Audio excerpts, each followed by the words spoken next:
أعوذ بالله من الشيطان الرجيم بسم الله الرحمن الرحيم إن الحمد لله نحمده ونستعينه ونستغفره ونؤمن به ونتوكل عليه ونعوذ بالله من شرور أنفسنا ومن سيئات أعمالنا من يهده الله فلا مضل له ومن يضلل فلا هادي له أشهد أن لا إله إلا الله وحده لا شريك له وأشهد أن محمدا عبده ورسوله. Dürüstlükler bütün maqtovlar Alloh Taala bo'lsaydi, biz uni maqtaymiz, biz undan yordam so'raymiz, biz undan g'afur so'raymiz, biz unga iymon keltirdik, biz Alloh Taolaga to'yandik. Endi kimni Alloh Taala to'g'ri yo'lga bostira, uni bir kimda da adashtira olmay. Kimni Alloh Taala adashtira, uni bir kimda da to'g'ri yo'lga bostira olmay. Men shahodat qilaman, Alloh Taoladan boshqa бүтән iloh yo'q. Ул bir o'zigina, uning tengdoshi yo'q. Ham shahodat qilaman, Muhammad sollallohu alayhi vasallam uning quli ham elchisi deb. Ya ayyuhallazina amanu taqulloha haqqa tuqatihi va la tamutunna illa va antum muslimun. Alloh Taolo aytadi, ey iymon keltirgan bandalar, Alloh Taoladan haqiqiy qo'rquv bilan qo'rqingiz. Ular ko'ragiz faqat musulmon qalindagina, Allohga bo'ysungan qalindagina. يا أيها الناس اتقوا ربكم الذي خلقكم من نفس واحدة وخلق منها زوجها وبث منكم رجالا كثيرا ونساء واتقوا الله الذي تساءلون به والأرحام إن الله كان عليكم رقيبا يا أيها الذين آمنوا اتقوا الله وقولوا قولا سديدا بسم الله الرحمن الرحيم والصلاة والسلام على رسول الله وصحبه أجمعين. Assalomu alaykum va rahmatullohi va barakatuh. Alloh subhanahu va taolo Qur'oni Karimda aytadi: "Innamal mu'minuna ikhwa." Dürüstlükdə mu'minlar onlar qardaşlardır. Mu'minlar iman keltirgan kishilar. Ya'ni kim Alloh taolo iman keltirdi, onun elchisine iman keltirdi, onun kitabına iman keltirdi, namoz o'qiy boshladi, Alloh taolo aytadi, siz deyib bir-biringizga din qardoshlarimiz deydi. Ya'ni bir-birimizga tug'an Alloh taolo aytadi. Fa aslihu bayna akhawaykum wattaqulloha la'allakum turhamun. Al-Hujurat surasida Alloh taolo aytadi 10-oyatda qardoshlarigizning orasini kelishtirgiz, tuzatigiz. Allohdan qo'rqingiz. Mu'minlar orasida fitna, dushmanlik soluvdan saqlanınız. Shayat Allohdan rahmat etilarsiz deydi. İkinci oyatda Alloh taolo aytadi, agarda ikki turkum ili ikki kishi talashsa ekan, Alloh taolo qo'shar shu ikki talashgan kishini bir-birisi bilan kelishtirishga. Ya'ni dushmanlashmasga, kelishtirishga. Hatto hadis keladi, Muhammad sallallohu alayhi vasallam aytdi, ish vaqtda yolg'onasan yolg'on bo'lib sanalmaydi. Agarda sen birinchisi ikki kishini kelishtirish uchun yolg'onasan, ul yolg'onga sanalmaydi. Masalan, ikki musulmon talashgan ekan, kelasin birsini aytasin, mana ul kishi sening turingda yaxshi мнениеda. Yaxshi sening turingda o'ylaydi deb. Hatto ul olay tugul. Ya'ni yolg'onaysan. İkincisine barasan тоже yolg'onaysan. Aytasan, mana sening turingda yaxshi мнение yuritadi deb aytasan. Bu vaqtda Muhammad sallallohu alayhi vasallam ul yolg'on sanalmaydi. Sen ikki kishini kelishtirish uchun yolg'onaysan deydi. İkincisi sug'ishda yolg'onlarga yaraydi. Uchinchisi kishi o'zining xotinini ili xotin o'zining erini men seni yaratam deb aytu, yaratmasa da. Ne ish vaqtda yolg'on sanalmaydi. Boshqa vaqtda yolg'on sanaladi. Boshqa vaqtda o'sha yolg'onlarga yaramaydi. Ammo ish vaqtda yolg'on sanalmaydi. Birinchisi ikki kishini kelishtirish uchun, ikkinchisi deb aytdik, xotin erni yaratmasa da yaratam deb aytu. Uchinchisi sug'ishda. Sug'ishda ne uchun? Chunki sen o'zlaringni marshruda aytganda plyonga lakkashmaydi, qo'sham yolg'onnamasan, u vaqtda sen o'zlaringni vadovat etasan kelib shag'ay. Onlara Alloh taolo aytadi, inna hadihi ummatakum ummatan wahidatan va ana robbukum fa'budun. Albatta bu sizning ummat bir ummat. Мин сезнең Раббыгыз, миңа гыйбадәт кылыгыз ди. Аллаһ Тәгалә әйтә, мусламаннарны, иман китергән кешеләрне бер өммәт дигән сүз бер общество. Ягъни бердәм булырга куша Аллаһ Тәгалә Коръәни Кәримдә. Бу инде Али Гимран сүрәсе 103 аятта Аллаһ Тәгалә әйтә. Вахтасиму бихаблиллахи җамиган ва ла тафаррaqu. Али Гимран сүрәсендә 103 аятта Аллаһ Тәгалә әйтә.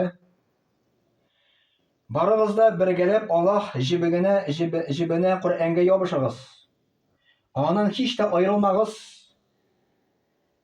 Аллаһ Тәгалә Коръәни Кәримдә әйтә, бер Коръәнгә Аллаһ Тәгаләнең китабына ябышыгыз ди, шушы китабдан аерылмагыз ди. Атыйгуллаһ ва расулуху ва ла таназагу фатафшалу ва тазһаба рихукум васбиру инналлаха ма'ас-сабирин. Әл-Анфал сүрәсе Аллаһ Тәгалә әйтә. Аллаһ Тәгаләгә һәм илчесенә итаат итегез, буйсыныгыз ди.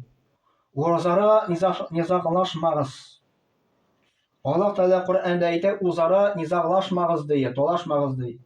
Юкса залифләнерсез ди. Ягъни мусламан каршы килсә, каршы эндәшсә, талашса, сугышса, Аллаһ Тәгалә әйтә, залифләнерсез ди.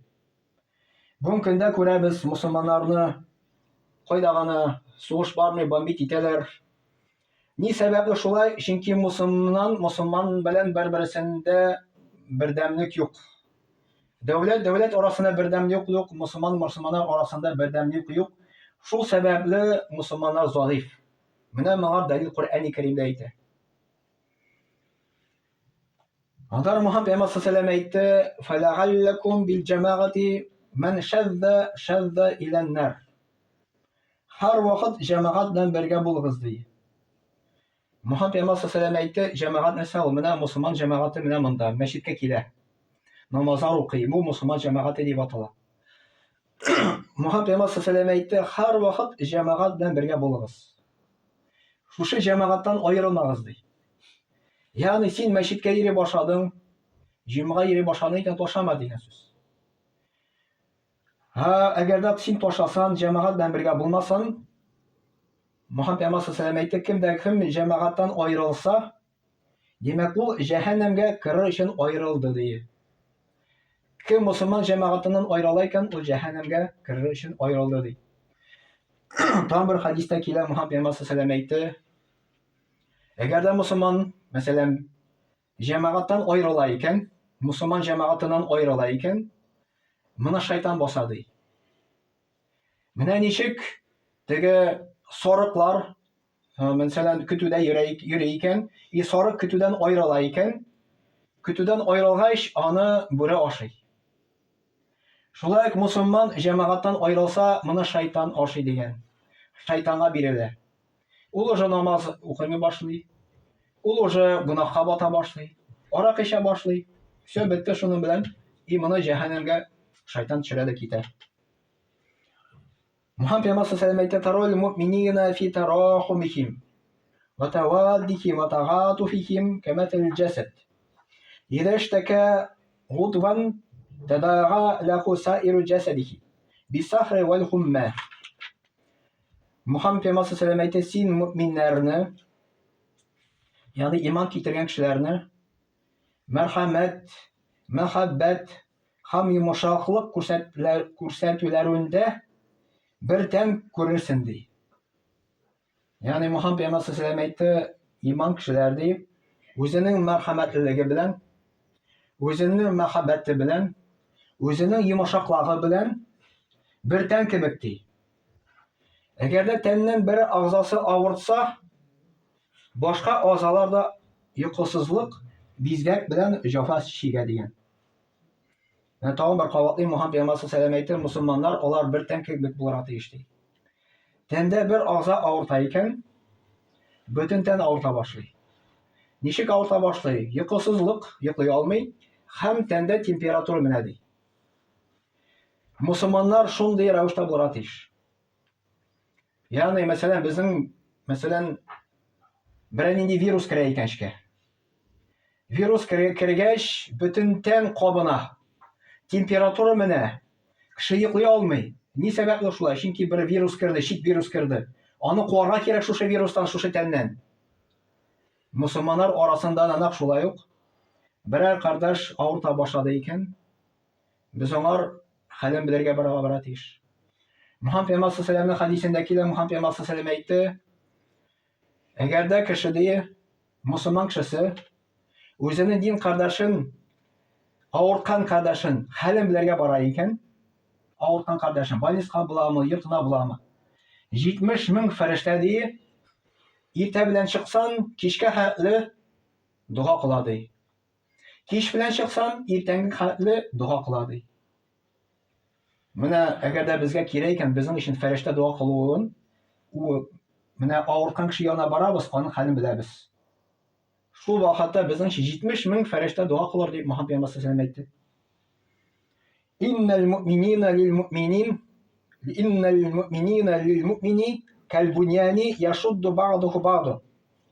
Мөхәммәд пәйгамбәр саллаллаһу әйтте, әйтте, дөреслектә муъминнәр ди, бер бина кебек ди. Бер бина кебек ди. Кирпечләр кебек ди. Бер-берсен ныгытып, куатлап торалар ди. Мәсәлән, алабыз мәчетне, мәчеттә бар бина монда.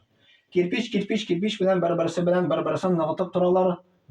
Бер кирпичне алсан, икенче кирпичне алсан, өченче кирпичне алсан, ул вакытта бина җимерелә. Мөселманнар алар бер бина кебек ди.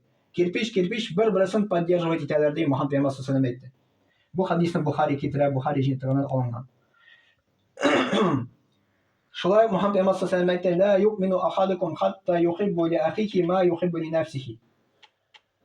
Мөхәммәд пәйгамбәр саллаллаһу әйтте, үзенә теләгәнне кардәшеңә дә теләмичә торып, берегездә камил иманны булмаячак дигән. Бу хадисны Бухари китерә. Мәсәлән, үзеңә нәрсәне телисең, дин кардәшеңә дә шуны телә дигән.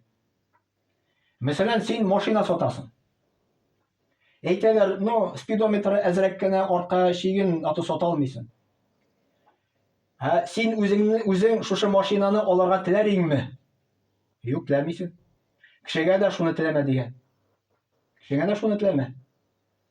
Менә шуның өчен Мөхәммәд пәйгамбәр саллаллаһу әйтте, үзеңә нәрсәне телисең ди, кешегә дә шуны телә ди. Мәсәлән, сатканда любой әйберне сатасың икән, үзеңә телисең ди, чтоб синең белән гаделле обошлись. Үзендә гаделле обходись ул вакытында. Андары Мөхәммәд пәйгамбәр саллаллаһу әйтте, бихазби мриин минаш-шарри ан яхкира ахаху аль-муслима куллу муслимин. Ала аль-муслими харамун дамуху ва малуху ва гайрдуху. Мөхәммәд пәйгамбәр саллаллаһу әйтә, кешегә явызлык җәһәтеннән дие, мөселман кардәшен күрә алмау да җитә ди. Менә кешегә явызлык җәһәтеннән мөселман кардәшен күрә алмау да җитә. Мөселман кешесенең гомере, малы һәм намусы да башка мөселман карага харам ди. Ягъни, аның каны харам, аның намусы харам. Бу ничек анарга инде? Ягъни, мөселман каршы сугышмый, канын түкми. Мөселман каршы гайбәтен сөйләми, ул аның намусын саклый. Чөнки гайбәт сөйләү ул кешенең намусын төшерә. Бигрәк тә авыл җирендә. Шәһәрдә ул яшәсәң, шәһәрдә ул анда бер-берсен дә белмисең.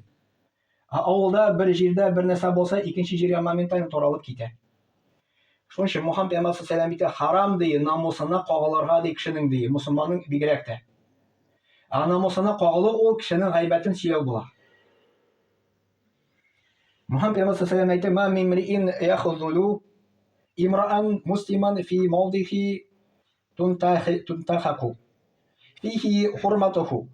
Мөхәммәд пәйгамбәр саллаллаһу әйтә, кем бер мөселманның хаклары бозыла, ягъни кем бер мөселманның хаклары бозыла һәм дәрәҗәсе төшә торган урында ярдәмсез калдырса, Аллаһ Тәгалә дә аны үзе ярдәмгә мохтаҗ урында ярдәмсез калдырыр дигән. Бу Мөхәммәд пәйгамбәр саллаллаһу әйтте. Ягъни берәр җирдә гайбәт сөйләр икән, бер мөселманның хакын төшерәләр икән, намусына кагылдылар икән, син шушы мөселманны защищать итмисең икән, анда вакыты җитәр, Аллаһның ярдәме кирәк булыр сиңа, әмма Аллаһ Тәгалә сиңа ярдәм итмәс дигән ягъни. Менә Аллаһ Тәгалә аны үзе ярдәм мохтаҗ урында ярдәмсез калдырыр дигән. Ya'ni biror musulmonning haqini qoldilar ekan, biz uni haqin yo'qlarga tiyish. Biz uni защищать etishga tiyish, o'zi bo'lmasa odamda. Muhammad payg'ambar sollallohu alayhi vasallam tahasadu. Siz kunlashmagiz deydi Muhammad payg'ambar sollallohu alayhi vasallam aytdi bir-biringizga. Va la tanajashu. Deyalarni orttirmagiz deydi, sotqanda deydi. Va la tabaghadu. Endi orqalaringiz bilan bir-biringizga va la tadabaru burilmagiz deydi. Nafrat uyatmagiz deydi. Savdangizni buzmagiz deydi. Mana kunlashmagiz Muhammad payg'ambar sollallohu alayhi vasallam aytdi. Deyalarni orttirmagiz deydi. O'zaro nafratdan bosh tortamiz deydi. Bir-birimizga orqalaringiz bilan burilmagiz deydi. Bir-biringizning savdasini buzmagiz deydi. Ham bir-birimizga qardoshlar bo'lgan holda Allohning qullari bo'ling'iz deydi. Musulmonga qardosh ularni ranjitirga da, oldarga da, ham xurlarga da tiyish tugul degan. Mana musulmon u qardosh, uni xurlarga da tiyish tugul, uni ranjitirga da tiyish tugul degan. Shulay Muhammad payg'ambar sollallohu alayhi vasallam aytdi, musulmon kishisi o'zining din qardoshidan 3 kundan ortiq kesilib turgan tiyish tugul. Ya'ni musulmon bilan talashdi ekan, 3 kundan ortiq yoramay, o'sha ona bilan talashirga, ona bilan kelishirga kerak degan Muhammad payg'ambar sollallohu alayhi vasallam aytdi. Haqqul muslimi alal muslimi sittun. Musulmonga 6 haqqi bor deydi. Bir musulmonning ikkinchi musulmon ustida 6 haqqi bor deydi. Agar ishratsan, salom ber birinchisi. Shoqirsa bor. Ya'ni shoqirsa bor degan so'z, seni qo'noqqa shoqirdi, oshga shoqirdi, senga javob berga tiyish. Agarda u harom bo'lmasa. Nasihat so'rasa, nasihatini ber degan. Tush kirsa, ham Alloh taolani maqtasa, u vaqtda javob ber degan ma'nolar. Ya'ni u ayta alhamdulillah deb tush kirsa. Biz aytamiz yarhamukalloh. Va yahdikumullohu va yuslihu balakum deb. Og'irsa halin bil degan. Vafot bo'lsa janozada qatnash degan. Mana musulmonning qarata 6 haqqi bor. Tamam bir qavatlayım. Birinchisi, agarda uni ishratsa salom ber degan. Qo'noqqa shoqirsa, oshga shoqirsa, menga javob ber. Nasihatini so'rasa, nasihatini ber. Tush kirsa, unga javob ber degan. Ondari og'irsa halin bil, vafot bo'lsa janozada qatnash. Shulay Muhammad payg'ambar sollallohu alayhi vasallam aytdi, qo'l qisishig'iz degan, chunki u nafratni bitiradi. Ya'ni musulmon bilan ko'rishganda, bu ko'risha, qo'l bilan turisha, yesa bir qo'l bilan yo'riq, yesa 2 qo'l bilan da yo'riq ko'rishadigan. Agar 2 musulmon bir-birisi bilan uchrashganda qo'llarini qisishib ko'rishsalar, ularning gunohlari yorilqanar degan. Ya'ni musulmon bilan qo'l bilan ko'rishsa, u vaqtda ularning gunohlari kechiriladi degan. Bu hadisni Abu Davud keltiradi. Va sallallohu ala nabiyina Muhammad va ashabi ajmain. Assalomu alaykum.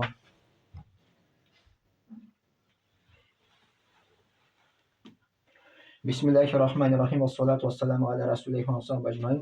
Inna Allaha wa malaikatahu yusalluna ala nabiyhi. Ya ayyuhalladhina amanu sallu alayhi wa sallimu taslima. Allahumma salli ala Muhammad wa ala ali Muhammad bi'adadi man salla wa sam. اللهم بارك على محمد وعلى آل محمد بعدد ما قاد وقام وصل وسلم عليه وعلى جميع الأنبياء والمرسلين وعلى ملائكتك المقربين وعلى أهل طاعتك أجمعين من آخر السماوات والأرضين وارحمنا واشرنا معهم برحمتك أرحم الراحمين.